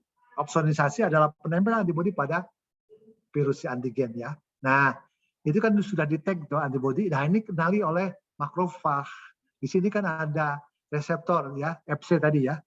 Nah, kemudian terjadi internalisasi, jadi makrofag jamak sama juga ya, menghancurkan ini virus, kemudian didisplay oleh hemase 2 ya. Hemase 2, kemudian nanti berinteraksi dengan T helper, ya sama lah seperti itu ya. Demikian juga B cell kan dia punya juga hemase ya. Kemudian dia memunculkan antigen, kemudian direspon oleh T helper. Jadi si T helper menghasilkan sitokain, kemudian B cell. Nah, ini kan seperti ini ya, pemain orkestra gitu ya. Jadi kalau si T helper sudah menghasilkan sitokain, maka seluruh sistem imun itu terproliferasi ya. Makanya seperti tadi itu seperti ini. Sistem imun seperti kesebelasan sepak bola ya. Jadi teamwork gitu ya. Jadi kalau satu sel menginduksi yang lain, ya udah semua bekerja gitu ya. Tapi kerjanya kan beda-beda. Sitotoksik dia menghancurkan sel yang terinfeksi gitu ya. T helper menghasilkan sitokain, kemudian memproliferasi, B cell menghasilkan antibody ya. Gitu ya. Jadi setelah proses ini dia punya memori ya. Halo, bisa diikuti nggak? Atau ada yang bertanya? Halo? Bisa Pak, bisa. Oke. Kita lanjut. Kenapa ya susah bergerak ya? Oh, oke ya. Ya, sekarang kita lihat organ, sel, ya, sistem imun, tisu atau jaringan ya. Jadi seperti tadi bahwa sel imun itu adalah keturunan dari bone marrow ya, atau sum-sum tulang ya. Kemudian didistribusikan ke seluruh tubuh ya. Tadi kita sebut ada yang disebut dengan organ primer dari limfosit, yaitu yang tadi thymus ya. Thymus, kemudian thymus itu ya tadi terjadi maturasi dari sel T ya. Sel T ada T helper, sel toksik ya. Itu matangnya itu di thymus ya. Kalau bone marrow itu terjadi pematangan dari base cell. Base cell itu yang menghasilkan antibodi tadi ya. Nah, kalau di burung, ya, di ayam, ya, bone marrow-nya itu ada di bursa Fabricius ya, di dalam kelompok burung-burungan ya, termasuk ayam itu bone marrow-nya di bursa Fabricius ya. Nah, ini yang primer, yang utama ya, yang menghasilkan sel B yang sel T. Kemudian yang sekunder tadi itu kelenjar getah bening ya, lymph nodes ya, atau limpa ya. Dan kemudian juga ini terjadi di jaringan limfoid di mukosa. Jadi yang tempat-tempat rawan atau entry point dari mikroba itu adalah di paru-paru. Mengapa? Karena paru-paru itu kan menghirup udara ya. Nah, udara itu bisa ada droplet, ada mikroba segala macam. Sebetulnya di dalam paru-paru itu sudah dilapisi oleh mukosa, kemudian di situ tempat mangkalnya antibodi gitu sebetulnya. Kemudian gut, usus itu kan tempat digestion, pencernaan ya. Jadi permukaan usus itu banyak mukosa. Di situ tempat organ-organ tadi, kelenjar getah bening ya, tempat mangkalnya antibodi.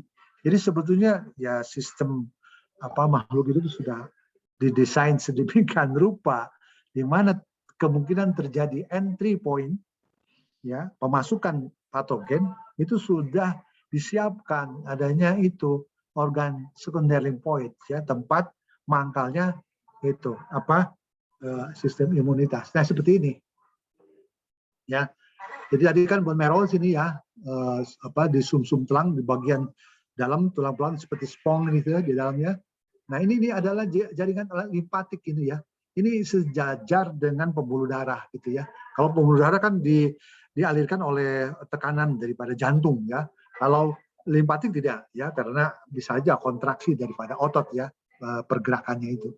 Tapi antara kelenjar aliran limpatik ya dengan pembuluh darah itu bisa ketemu gitu ya, bisa intervene saling bertemu gitu ya. Nah, ini tempat-tempat mangkalnya ya daripada sistem imun. Jadi kalau terjadi umpamanya ya infeksi di dalam tangan ya, kemudian nanti itu berinteraksi dengan makrofag. Nah, nanti makrofag yang membawa antigen itu dibawa ke secondary lymphoid tadi ya. Nah, di sini akan berinteraksi makrofag itu kan tadi ya dengan sel T helper, sel toksik gitu ya. Itu tempat terjadinya interaksi. Jadi tempat di mana sel T, sel B, atau APC. APC adalah antigen presenting cell ya. Antigen presenting makrofag tadi ya, dendritik maupun sel B ya. Dan antigen berkumpul untuk tujuan komunikasi dan mengaktifasi gitu ya. Jadi ini tempat mangkalnya gitu ya. Nah, ini banyak sekali ya, kelenjar getah bening itu ada di adenoid, tonsil, dan kelenjar limpa di kidney, banyak ya. Nah, ini mungkin lebih jelasnya seperti ini ya. Ini adalah pembuluh limpatiknya ya. Ini aliran untuk sel imun di sini. Kemudian ini adalah kelenjar getah bening. Di sini tempat mengumpulnya ya.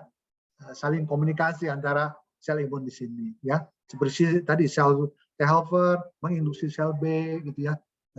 Sitotoksik itu terjadi di sini ya. Jadi ketika patologi ya di dalam tubuh sisi makrofag atau ya menemukan antigen ya yang sudah didigest ya, kemudian dibawa antigen itu ya, kemudian dia berinteraksi di lymph node ini ya, di kelenjar getah bening, berinteraksi dengan sel imun lain. Nah, ini mungkin lebih jelasnya ya. Jadi ini pembuluh limpatik ini ya. Ini adalah arian ya, aliran daripada cairan limpatik yang membawa sel darah putih tadi ya. Nah, ini adalah blood kapiler ya, ini pembuluh darah. Jadi ini bisa bertemu antara kapiler limpatik dengan kapiler dari darah ya. Maksudnya blood eritrosit ya, pembuluh darah. Nah, ini adalah cairan intra daripada sel, ini adalah sel-sel gitu ya. Jadi ketika ada sel terinfeksi itu bisa keluar dari pembuluh darah maupun dari limpatik ya, sistem imun itu ya, untuk merespon adanya infeksi di sel-sel yang terinfeksi. Nah, ini yang disebut dengan ini tadi lymph node itu ya. limnod atau kelenjar bening. Di sini terjadi pertemuan antara berbagai sistem imun ya. Nah, sistem imun ada dua fungsi ya. Pertama pengenalan patogen yang menyerang, kemudian jalur pemicu yang akan menghancurkannya ya. Ada juga komplement ya, kita mungkin bahas nanti lah ya.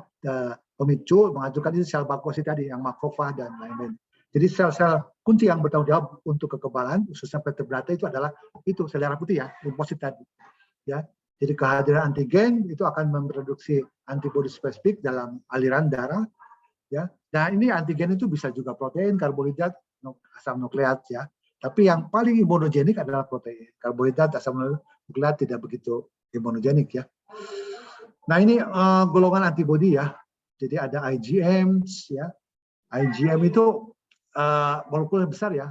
Jadi adalah kompleks, jadi gabungan 5 antibodi ya. 1, 2, 3, 4, 5. Jadi dia lebih banyak ininya, antigen bindingnya ya. Ada berapa ini? 5 kali 2, ada 10 ya. Ini IgG seperti ini ya. IgG yang sudah tadi jelaskan ya. Jadi IgM itu mengikat erat ke patogen apapun yang memiliki banyak salinan antigen yang sama di permukaannya ya. Jadi antigen itu kan bisa terulang ya. Dalam seperti virus itu kan spike itu di mana-mana gitu ya, terulang.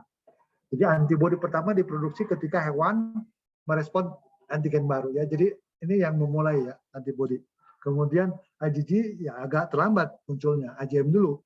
Ya merespon tadi imun primer itu, khususnya selama respon imun sekunder, jadi bisa lewat ke plasenta. Nah ini yang disebut dengan passive immunization. Jadi seorang ibu ya yang hamil ya untuk memproteksi bayinya itu di dalam plasentanya sudah dialirkan IgG ya untuk proteksi bayinya. Karena bayinya kan belum pernah terinfeksi ya, ibunya pernah terinfeksi gitu. Jadi dialirkanlah IgG melalui plasenta ya. Ya, atau juga yang dikeluarkan dari ibu ya seperti kolostrum ya, IgA ya. Di ASI itu penting sekali ya. Atau juga di hewan melalui usus ya. Kemudian masuk ke aliran darah sehingga memberikan perlindungan berkelanjutan setelah lahir ya. Jadi proteksinya. Kemudian ada IgA ya, ini dalam sekresi ini air mata ya. Nah itu air mata kan berkontak dengan environment ya. Dan lingkungan itu kan ya banyak mikroba ya. Jadi kalau tidak ada imunoglobulin mungkin mata juga udah rusak gitu ya, udah bolong gitu ya. Tapi di situ ada IgA ya. Kemudian air liur gitu ya. Dan dalam sekresi paru-paru dan usus ya. Ya ini karena ini paru-paru itu kan tempat komunikasi dengan lingkungan. Paru-paru menghirup oksigen, kemudian usus kan menyerap makanan. Makanan bisa aja membawa patogen. Makanya di situ sudah ada imunoglobulin ya. Ini adalah garis pertama pertahanan imunologis terhadap ya situs ini, ya situs paru-paru, kemudian usus ya. Kemudian IgE, nah IgE itu kaitan dengan tadi alergi ya. Ini terjadi pada jaringan yang memiliki antigen terikat merangsang sel mas untuk melepaskan faktor ya. Jangkauan ya dapat juga melakukan senyawa amin yang aktif secara biologis. Jadi gini. Jadi untuk orang-orang tertentu sensitif seperti tadi dia makan protein udang gitu ya. Itu dianggapnya adalah suatu alergen ya. Kemudian di permukaan mast cell itu ada IgE ya, imunoglobulin A ini. Nah, protein alergen itu berinteraksi dengan IgE. Nah, kemudian interaksi itu diteruskan ke dalam sel mast ini. Di dalam sel mast itu ada granul ya.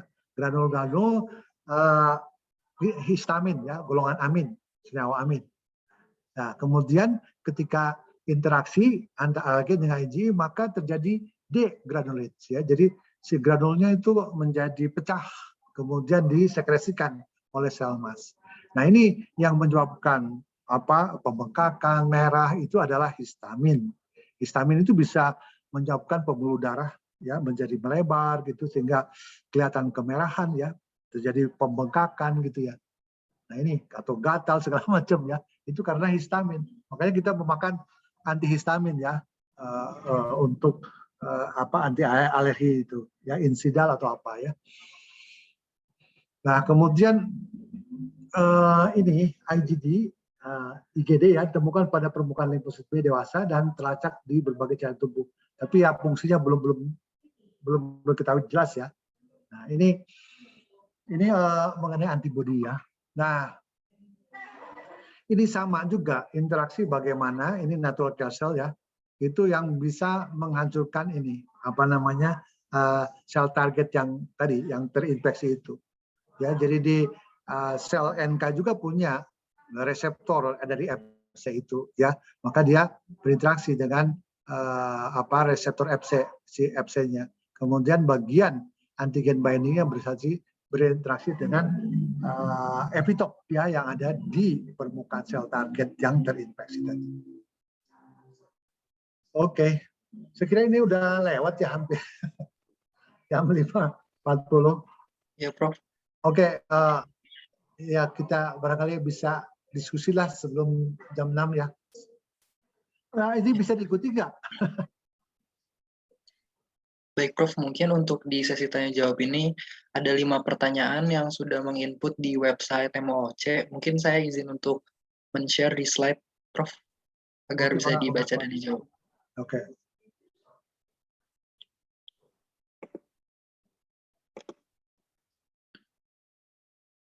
Baik, Prof. Mungkin Oke, terima untuk kasih. Boleh dibaca? Ya, Prof. Untuk pertanyaan yang pertama itu dari Silvana Nurul Fauzia Indasari dari Universitas Diponegoro. Pertanyaannya, jika patogen tidak berhasil dihancurkan oleh sistem imun spesifik dan berhasil melewati baris ketiga pertahanan tubuh, apakah patogen ini masih dapat dihancurkan oleh sistem imun tubuh lainnya? Ya. Langsung dijawab ya. Ya, Prof. Silakan. Oke. Jadi sistem imun tuh lininnya ada 3 lini ya. Jadi adalah barrier ya. Seperti tadi barrier itu kan pertama dari kulit kan. Kulit itu ya memproteksi dari luar ya. Kemudian tadi dari saluran pencernaan ya, saluran pernapasan ya, masuk paru-paru gitu kan, itu sudah disiapkan jaringan mukosa yang mengandung antibodi ya. Nah, kemudian udah masuk ke dalam, yaitu ada sistem tadi yang innate itu ya, ada makrofag segala macam itu ya. Dan kemudian kalau toh masih juga lolos, itu ada sistem imun yang adaptif tadi ya, ada ada B cell, kemudian cytotoxic cell. Nah, umumnya itu si patogen itu sudah bisa diatasi dengan tadi sistem imun adaptif itu ya. Cuman masalahnya yang menjadi disease penyakit itu adalah tadi respon imun yang seperti yang terjadi pada infeksi SARS-CoV itu. Ya, beberapa orang mengalami apa yang disebut dengan badai sitokain itu. Jadi tubuhnya terlalu over ekspresi daripada sitokain. Sitokain itu tadi antara itu adalah untuk membuat proses inflamasi ya, peradangan segala macam. Kalau peradangannya terlalu banyak ya, kemudian sitokin terlalu banyak, itu juga bisa menyebabkan pembuluh darahnya itu menjadi permeable ya, sehingga sitokin itu banyak keluar, kemudian cairannya akhirnya juga keluar juga. Dan cairan itu tadi bisa menutupi alveoli ya, yang tadi sudah kita bahas ya. Jadi oksigen tidak bisa berserap. Jadi umumnya itu sudah dapat diatasi. Ini untuk yang normal ya. Nah, sistem imunnya bekerja normal. Ya, kalau tidak bisa diatasi ya bisa menyebabkan disease tadi ya, penyakit tadi. Oke, saya kira itu ya jawabannya. Kemudian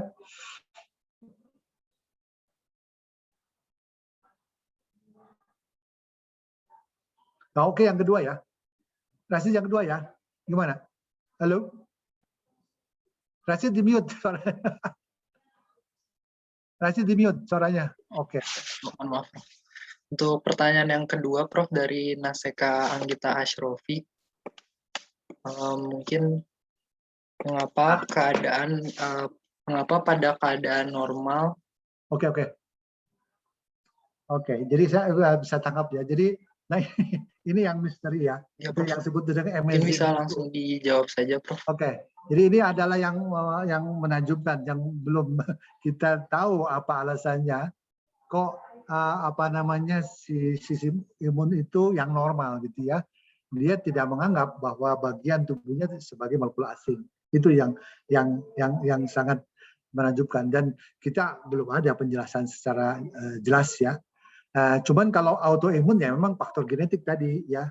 Jadi kalau adanya umpamanya tadi putih sari bunga untuk orang yang normal biasa aja tidak direspon. Tapi orang yang punya autoimun ya ini dianggap sebagai alergi gitu ya.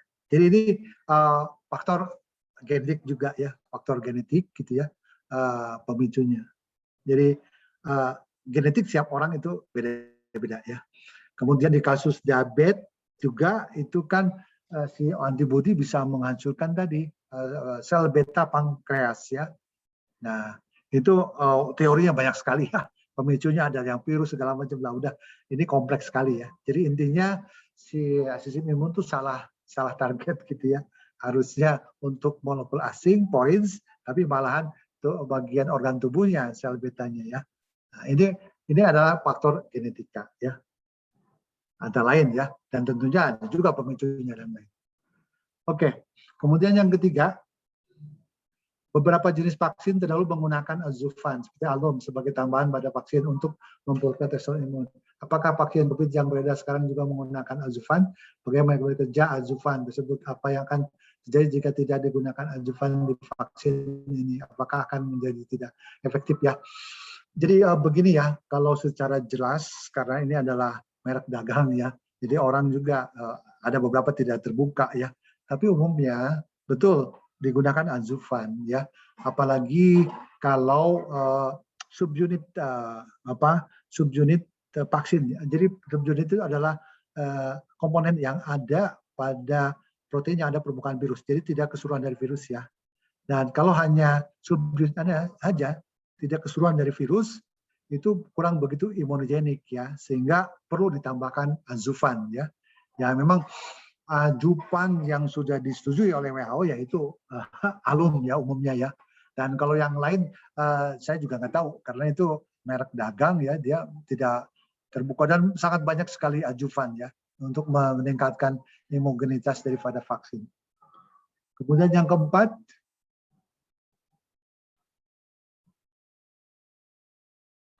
halo Rashid. Ya, Prof. Mungkin bisa di selanjutnya. Ya, oh iya bisa dari situ. Saya bisa klik juga ya. Rapid test COVID menggunakan PCR IgG ya, dari IgM. Namun banyak kasus ini menimbulkan positif palsu. Mengapa dapat terjadi positif palsu? Apakah rapid test juga menimbulkan positif IgG pada infeksi virus lain seperti influenza ya. Jadi kalau menggunakan prinsip ya rapid test itu adalah antibody.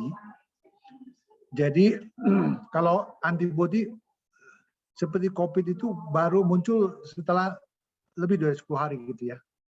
Jadi itu sayang sekali gitu ya. Jadi setelah terinfeksi 10 hari baru terdeteksi gitu ya. Dan virusnya sudah kemana-mana gitu ya. Jadi itu adalah tidak baik gitu kan. Yang paling bagus itu adalah rapid test berbasis antigen ya. Jadi antigen itu menunjukkan adanya virus apa enggak gitu ya. Nah itu biasanya terinfeksi 2-3 hari itu sudah ada. Nah kalau dengan IgM itu muncul IgM itu ya lama sekali gitu ya. Nah bisa juga terjadi karena keberadaan IgM itu lama ya dalam tubuh itu. Jadi orang bisa positif karena IgG atau IgM gitu ya. Padahal virus sudah tidak ada gitu ya. Jadi itu yang disebut dengan ini positif palsu ya.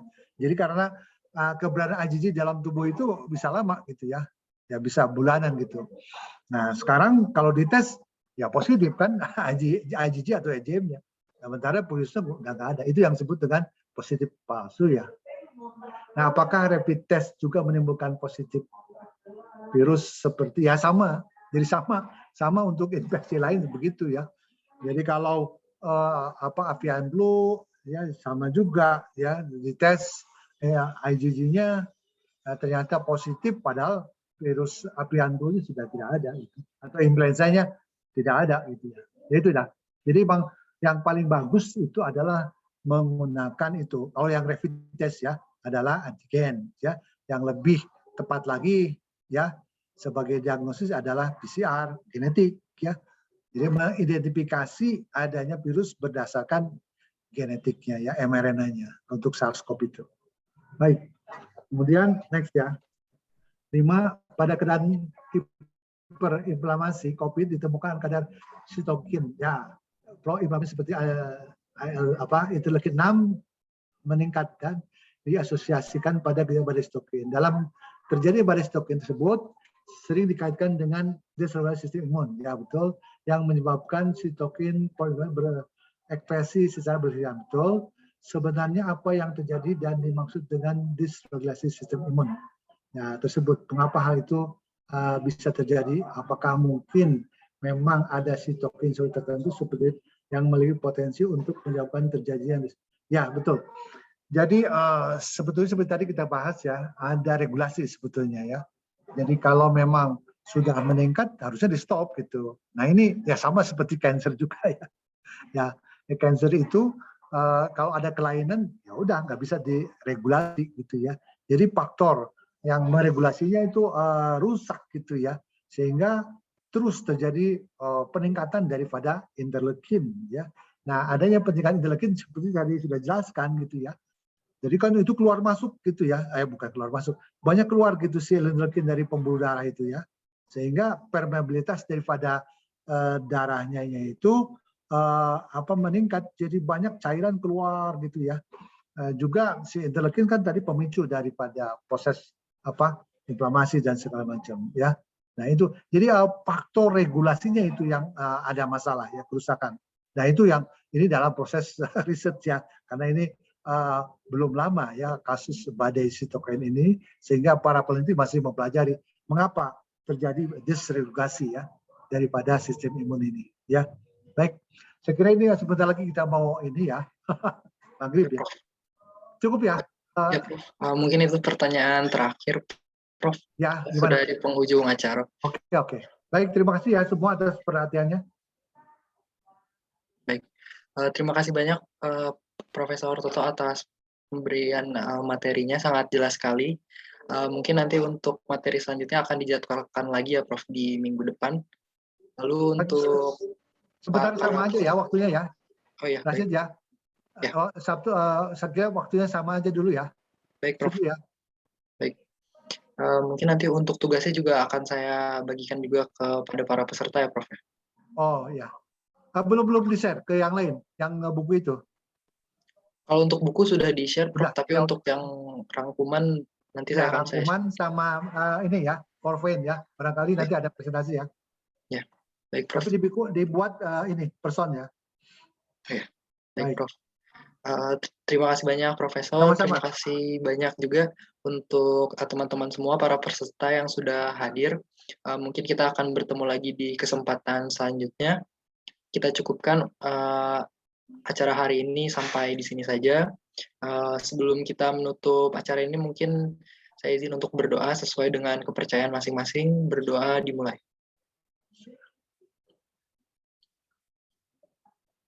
Amin ya Allah. Baik, sekali lagi terima kasih kepada Profesor Toto, terima kasih teman-teman semua. Mungkin nanti untuk pertanyaan yang belum terjawab di website bisa ditampilkan di minggu depan. Terima kasih semuanya. Terima kasih, Prof. Terima kasih, Prof. Assalamualaikum warahmatullahi wabarakatuh. Terima kasih. Terima kasih, Prof. Salam. Waalaikumsalam. Waalaikumsalam warahmatullahi wabarakatuh. Terima kasih.